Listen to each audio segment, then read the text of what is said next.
Salut à tous, bienvenue dans le 13-30. On est le 17 juin, c'est bientôt les vacances, en tout cas les miennes.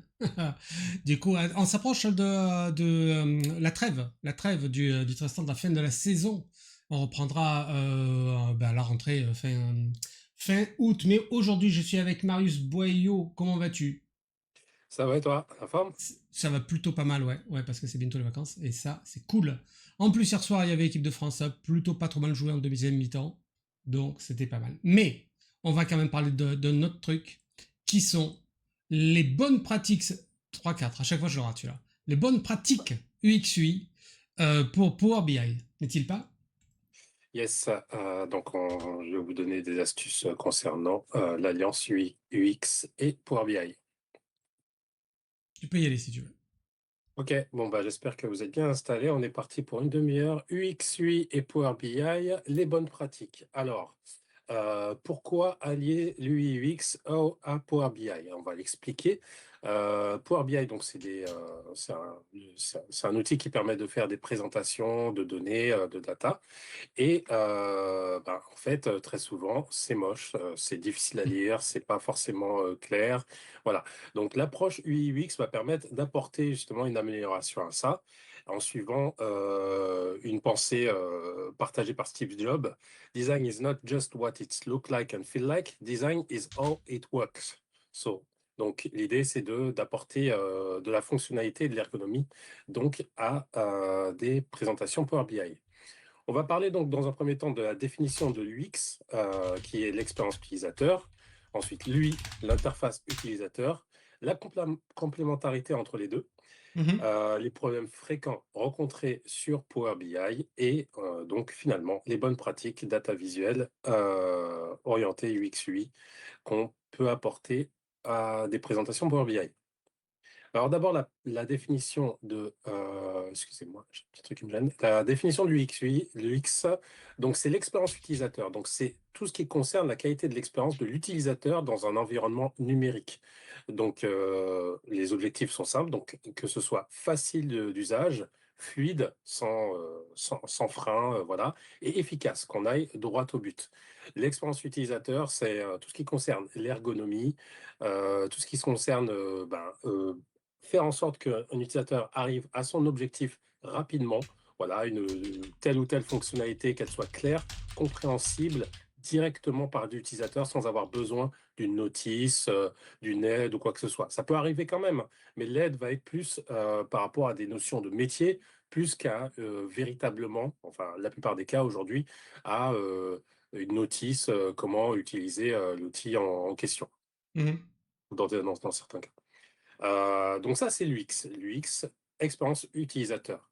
Et nous avons l'UI, qui est là plutôt le côté visuel, l'interface utilisateur. Vraiment tout ce qui concerne l'aspect visuel, l'apparence visuelle de l'environnement numérique.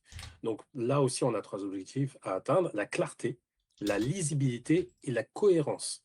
Et ça, c'est très important par rapport aux présentations Power BI. On peut avoir beaucoup d'informations, pas forcément lisibles, pas forcément claires. Et là, encore une fois, lui va apporter sa part d'amélioration en collaboration avec l'UX en fait. Voilà, donc les deux s'entremêlent un peu. Parfois, on Mhm. peut confondre l'UI et l'UX sur certains points, mais tout simplement en fait que ça va ensemble. L'un ne va pas sans l'autre.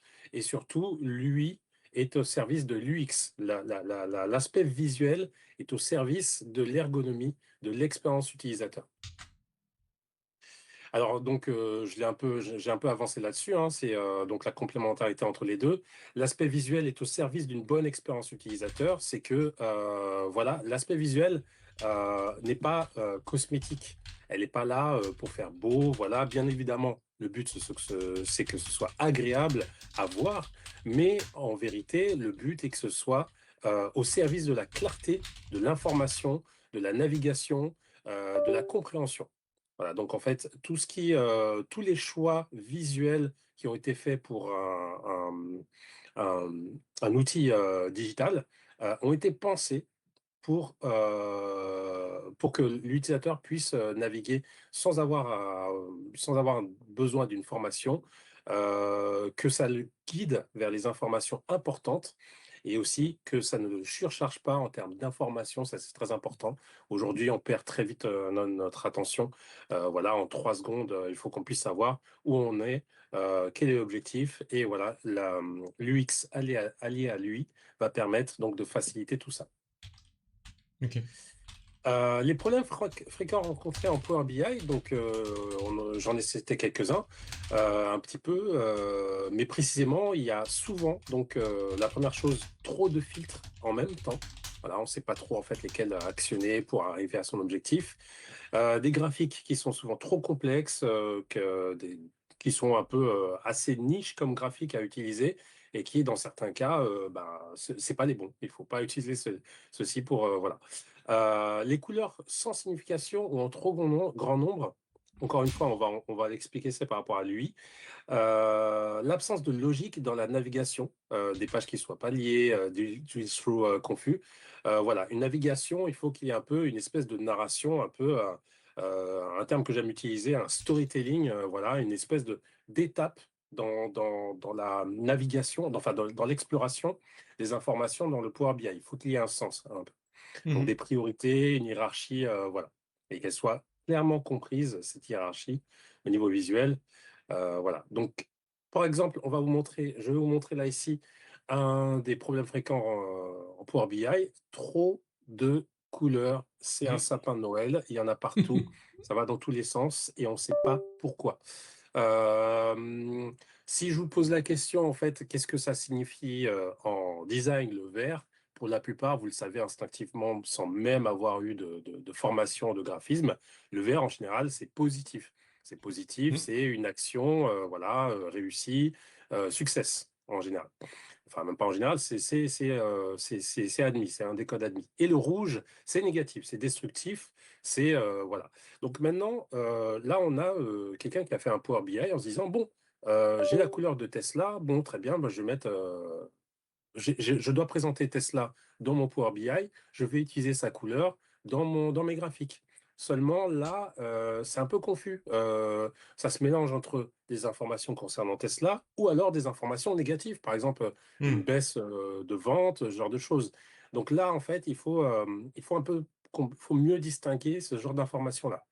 Donc là, après, c'est des techniques à avoir, hein, parce que, bon, bien évidemment, si on doit travailler pour Tesla, on doit utiliser le rouge. Et dans ce cas-là, dans le rapport, il faut un peu jongler par rapport à l'utilisation du rouge. Mais là, en tout cas, voilà, il y a trop de couleurs. Le créateur du Power BI a voulu représenter toutes les couleurs de toutes les marques présentes dans le Power BI. Et c'est pas la bonne façon de faire, surtout que, bon, on a plein de graphes de données. On comprend pas bien trop pourquoi. Voilà. Un autre problème fréquemment présenté, c'est un manque de contexte, une absence de Mhm. hiérarchie de l'information, de précision, de détail, de titrage. Là, on a des tables sans titre, on ne sait pas voilà, qu'est-ce qu'elles représentent. On n'a pas vraiment une mise en, comment dire, une introduction en fait au sujet. Voilà, on a un titre global, Global Superstore Data, super, donc c'est plein de data, plein de chiffres, mais à quoi ça sert? Et c'est ça le problème la plupart du temps dans les Power BI. Un Power BI a un objectif clair et précis. Il est là pour permettre à l'utilisateur de prendre des décisions qui peuvent être cruciales pour l'entreprise. Et voilà, un mauvais Power BI, c'est un Power BI qui ne permet pas de prendre des décisions, qui ne permet pas de transmettre une information cruciale, clé pour l'utilisateur. Et donc, en fait, c'est un frein à l'entreprise tout bonnement. Un autre problème fréquemment rencontré, c'est ce dont j'avais parlé avant, le mauvais choix de graphique. Là, c'est très compliqué de comprendre en fait l'objectif de ce graphisme, qu'est-ce qu'il veut dire. On ne sait pas, mis à part qu'il ressemble en fait à un panneau de branchement électrique. On n'a pas du tout. En fait, c'est un frein à la lecture, c'est limite même rebutant de voir, d'ouvrir une page de Power BI et de voir ça. Non, on peut pas, ça donne pas envie de prendre l'effort, de donner de l'effort pour essayer de l'analyser, de le comprendre. Ça va pas. Alors, les bonnes pratiques DataVis orientées UX/UI, l'idée, c'est d'abord de limiter les distractions visuelles. Il faut que chaque chose ait un sens et un usage précis. On ne peut pas, voilà, se dire: «Bon, on va mettre ça, c'est sympa, c'est rigolo», voilà. Non, dans un espace digital, sur un produit digital, tout a un sens, tout a un objectif, tout derrière, relève d'un raisonnement qui soit lié soit par rapport à la charte graphique de l'entreprise, c'est-à-dire que voilà, tel usage de telle couleur est un rappel à la charte graphique de l'entreprise pour vraiment, comprendre que cet outil, cet élément qu'on a entre les mains, il est lié à telle entreprise, voilà. Il y a aussi ce qui est important, c'est de mettre en avant les KPI avant les détails. La plupart, ou la majorité, et enfin voilà, un bon rapport Power BI, vous aurez toujours tout en haut, voilà, les KPI, les chiffres clés qui vont permettre de comprendre, voilà, à quoi on a affaire, qu'est-ce qu'on doit, ce sur quoi on doit réfléchir, quelles sont les décisions à prendre. Voilà, là on a un KPI, ça va pas, c'est dans le rouge, on a une baisse des ventes sur ce sujet-là, donc il va falloir qu'on se focalise sur tel ou tel sujet. Voilà, ça c'est très important d'avoir les KPI en premier lieu. C'est ce que l'utilisateur va chercher de l'œil directement. Prévoir une navigation simple et logique, là j'en ai parlé précédemment. La hiérarchie des informations, c'est très important. Mhm. Les titrages, pour ceux qui connaissent les niveaux de titres, hein, H1, H2, etc. On reprend à peu près le même concept sur les rapports Power BI, c'est-à-dire qu'en fait, on a des niveaux de titres qui donnent en fait les niveaux d'importance et aussi le compartimentage des informations. Et aussi, ben, avant de partager, son rapport Power BI, on le teste avec des utilisateurs non experts. Ça, c'est une petite astuce, voilà, qui, qui, heu, qui mange pas de pain, en fait. C'est tout simplement, vous présentez votre rapport Power BI à quelqu'un qui est totalement néophyte au sujet, et s'il arrive à le comprendre, alors là, c'est un très beau rapport. C'est un rapport justement qui est accueillant pour l'œil du néophyte, voilà, qui le guide visuellement sans trop, de blabla, sans trop de guidage, voilà, d'une façon non verbale, en fait, hein. Donc, Mhm. qui le guide dans la manipulation d'une nouvelle information qu'il ne connaît pas du tout. Et ça, un bon rapport peut totalement le faire. Donc c'est une bonne pratique de le tester sur des néophytes, voilà, non experts, Mhm. du métier ou du sujet. Un exemple de bonne pratique, là, on a un bon rapport, voilà, qui est très clair. On a une charte graphique qu'on imagine est calquée sur, la couleur de l'entreprise, donc le bleu en majorité. On a des titres, on a des KPI qui sont bien, mis en avant. Voilà, on a les évolutions claires en vert, on a une augmentation, on a des baisses ici, voilà, là ça va pas, là ça va. On a des titres pour chaque élément, chaque tableau, voilà. Et voilà, le rapport est absolument clair. Il va droit au but, droit au but. On a voilà des filtrages ici qui permettent voilà de manipuler le rapport très simplement. On est top là ici. Deuxième rapport, très élégant, un rapport très très élégant qui utilise très bien en fait les couleurs de la charte de l'entreprise qu'on imagine bien entre le vert canard et le rose saumon. Encore une fois, là aussi, on a des KPI clairement mis en avant.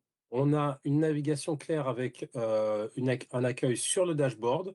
Ça, c'est toujours très bien de commencer par le dashboard, hein. C'est l'usage d'arriver sur un rapport qui commence par le dashboard, s'il y en a. On a une navigation qui amène à la Intervention Group. Donc, on sait que voilà, il y a une autre page ici. Là, ici, et ça, j'avais pas fait gaffe, j'avais pas relevé auparavant, mais on a une invitation à voir, à poser des questions.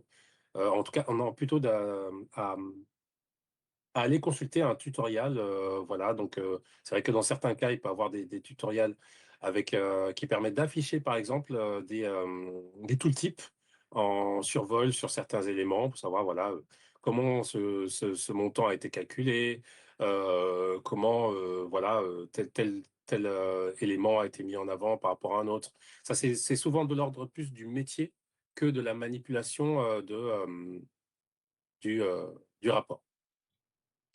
Donc ici, là, voilà, c'est très clair. On a une mise en avant très claire de ce chiffre qui a l'air d'être très important par rapport à ce rapport. On le sait d'avance. Voilà, ça, c'est un très beau rapport. Troisième rapport aussi très élégant avec une navigation un peu plus complexe. On a plus d'éléments en navigation. Voilà, on a les KPI qui sont mis en avant encore une fois directement tout en haut. Voilà, on a des filtrages ici qui sont affichés. On peut sélectionner values en millions ou pas, ou en count.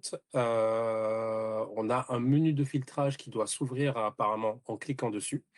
Enfin, apparemment, non, je peux mettre ma main à couper, voilà. Et on a tout un tas de titrages qui a été apporté pour chaque table, chaque graphique qui est très clair. En plus de ça, on a une petite légende qui est apportée ici. Oui, c'est exactement ça. Ouais, c'est une légende voilà, qui permet de clairement comprendre voilà, après, là c'est une légende vraiment, vraiment très, très simple, puisqu'en fait, ce qui est en vert, c'est positif, ce qui est en orange, un peu moins, et ce qui est en rouge, ça va moins. Oui, ça va. Voilà. Là, ici aussi, on a une légende aussi très claire. C'est très bien. Partout, tout est légendé, tout est fluide au niveau de ce rapport. Il est très, très beau, il est très, très élégant. Alors, dans un rapport, j'en ai parlé précédemment, j'ai parlé de charte graphique. La charte graphique, c'est quoi? C'est l'outil qui est utilisé pour représenter la société, qui relève en fait, qui rassemble toutes les informations visuelles qui permettent de représenter la société au sein de documents print ou digitaux, voilà. Donc, ça va regrouper la typographie, ça va regrouper, bien entendu, les palettes de couleurs, le logo et les usages du logo, puisqu'un logo, ça ne s'utilise pas n'importe comment, et ça, il faut faire très attention. Voilà, il y a des codes, par exemple, là, il peut avoir cette société qui a un symbole et son nom, elle peut décider de ne jamais utiliser le symbole uniquement. Ça arrive très souvent. J'ai un exemple là récent, EDF, avec l'espèce de petit moulin orange. On ne peut pas utiliser le moulin seul. Il faut absolument que ce soit accompagné du terme EDF. Voilà, donc en fait, ça permet d'aligner tout type de documents. Pardon, là, je me suis perdu. Donc, l'achat graphique, c'est le document de référence, donc qui définit les éléments visuels de l'identité d'une entreprise. Comme j'ai dit précédemment, elle inclut palette de couleurs, typographie, les différentes versions du logo, mais aussi les règles de mise en page. Il peut y avoir en fait des règles qui décident que voilà, les titrages doivent être absolument de cette taille-là et Mhm. prendre tel espace au sein donc de tel ou tel document. Par exemple, ou même les structures de pages, ce genre de choses, voilà. Souvent aussi, il y a aussi par rapport aux couleurs, ça c'est une petite information un peu sympa à savoir, c'est qu'il peut avoir des règles de rapport d'usage de couleurs entre elles. C'est-à-dire que telle couleur doit être utilisée à 70% au sein d'un projet et l'autre, Mhm. une couleur secondaire à 30%. Donc il ne faudrait pas utiliser une couleur secondaire en priorité, par exemple, et la mettre plus en avant que la couleur prioritaire primaire de voilà, ce genre de choses à respecter qu'explique la charte graphique. Donc ça, c'était pas dans le bon ordre. Comment l'adapter dans Power BI? Alors là, c'est plus une question de dev, hein. Tout d'abord, en fait, enfin, non, d'abord, le terme JSON, et ça, c'est une question de dev. Donc, on peut personnaliser le thème JSON pour pouvoir donc adapter la charte graphique au sein du rapport Power BI. Dans la mise en page aussi du rapport, par exemple, voilà, la navigation peut utiliser telle couleur, tel graphique va utiliser un contour, une bordure de telle couleur, voilà, ce genre de choses. Et les éléments graphiques statiques, ça peut être donc les boutons, ça peut être les icônes à utiliser pour égayer un peu le rapport et aussi apporter de la compréhension. Voilà, on va avoir une pile de pièces à côté d'un titre de rapport, ça explique tout de suite qu'on est dans la finance, on est dans l'achat, ce genre de choses. Les icônes, c'est très bien pour apporter voilà, une touche agréable au sein de tout un tas d'éléments chiffrés, textuels, etc. Voilà, c'est très sympa d'apporter, d'utiliser les icônes. Ça apporte une touche d'illustration au sein d'un rapport. Donc, on peut adapter le rapport Power BI grâce au thème JSON personnalisé. Là, c'est une question de développement et je m'y connais un peu moins. On peut donc déterminer les couleurs par défaut, data colors, la police utilisée, la font family, et les couleurs de fond, de titre, de bordure, de label, tout ça, grâce au thème JSON. On l'adapte aussi avec la mise en page du rapport. Et ça, c'est plutôt mon travail. C'est-à-dire que je vais pouvoir créer, grâce à l'outil Figma, une structure déjà faite de rapport Power BI où le développeur va juste pouvoir installer les éléments, les KPI, les graphiques à la bonne position. Voilà. Donc, c'est très bien. Ça permet donc d'avoir une grille d'alignement déjà faite, un zoning de chaque élément, un zoning pour le titre, pour les filtres, etc. On a une taille fixée des marges, bien entendu aussi, et on peut donc en fait c'est un arrière-plan en fait qui est fait, qui est personnalisé, Mhm. que moi je vais créer donc en PNG ou en SVG. Ok. Donc on a les éléments graphiques statiques à mettre en place dans le rapport BI grâce au template, le template fourni. La mise en page, on va mettre en place le logo de l'entreprise, les icônes personnalisées dont j'ai parlé précédemment, qui permettent, voilà, les petites illustrations ici. Ça, c'est des icônes. La barre de navigation qui soit cohérente, voilà, par rapport au rapport, donc mettre les différents éléments actionnables par l'utilisateur.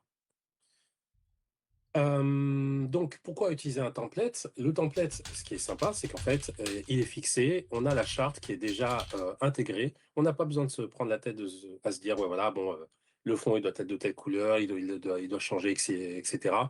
On est au sein de l'entreprise, donc on a un template déjà fait, utilisable à façon plusieurs fois, voilà, au sein de l'entreprise, peut-être pour d'autres sujets, pour différents sujets. On peut peut-être même le thématiser, le template, c'est-à-dire faire une version pour tel ou tel service ou un autre service, etc., tout en conservant des codes graphiques transverses qui représentent l'entreprise. Donc voilà, ça garantit la cohérence visuelle entre les rapports. C'est un gain de temps lors de la création de rapports Power BI. Et donc, ça respecte, bien entendu, automatiquement la charte graphique puisqu'elle est déjà inclue, utilisée dans le template. Je vais rapidement vous faire une petite démo enfin une petite présentation de Figma, Mhm. ce qu'on peut retrouver, ce que moi je vais utiliser pour fournir aux développeurs.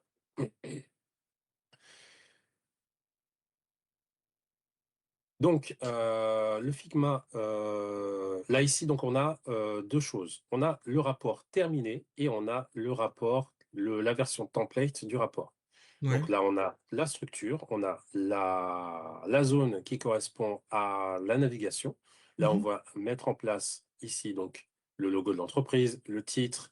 Là, c'est sympa, on a utilisé un petit tooltip voilà, qu'on peut actionner éventuellement pour, un picto qui permet d'actionner des tooltips, pardon. Là, on a voilà, un multi-select. On peut choisir voilà, le sujet du rapport, si on veut voir les Mhm. informations concernant les accessoires, les vélos, etc. Ce genre de choses. On a les KPI, les zones de KPI qui ont été mis en avant, encore une fois.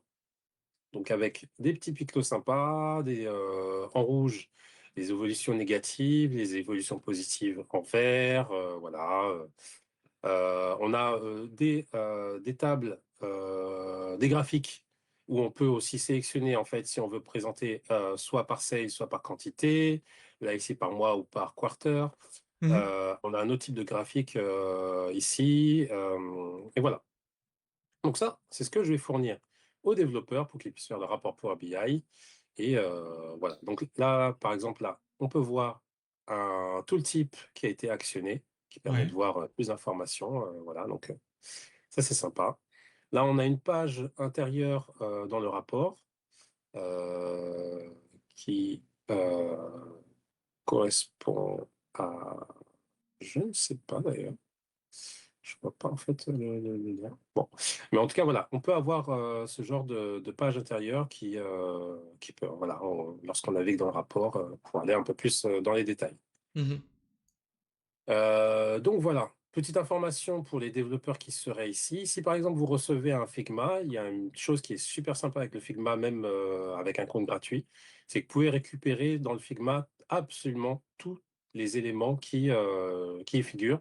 Imaginons que vous avez Ouais. besoin de ce petit picto, vous allez cliquer et rechercher le picto, hop, on est dessus et on peut le récupérer avec la fenêtre contextuelle de droite en PNG, en SVG, etc. Hop, on Hmm. sélectionne et puis on l'exporte, voilà.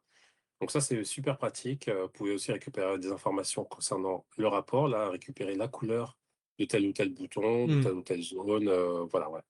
Donc c'est super sympa, Figma. Bon, là, on n'est pas sur une formation Figma, mais c'est une petite info à connaître. Voilà, voilà. Est-ce que vous aurez des questions peut-être?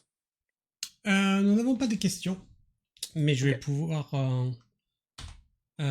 en profiter pour vous dire que la semaine prochaine, hop, on aura un 1330 sur CICD avec Power BI, une fois de plus, enfin pour Power BI, exactement. Ce sera avec Hamza Salimi.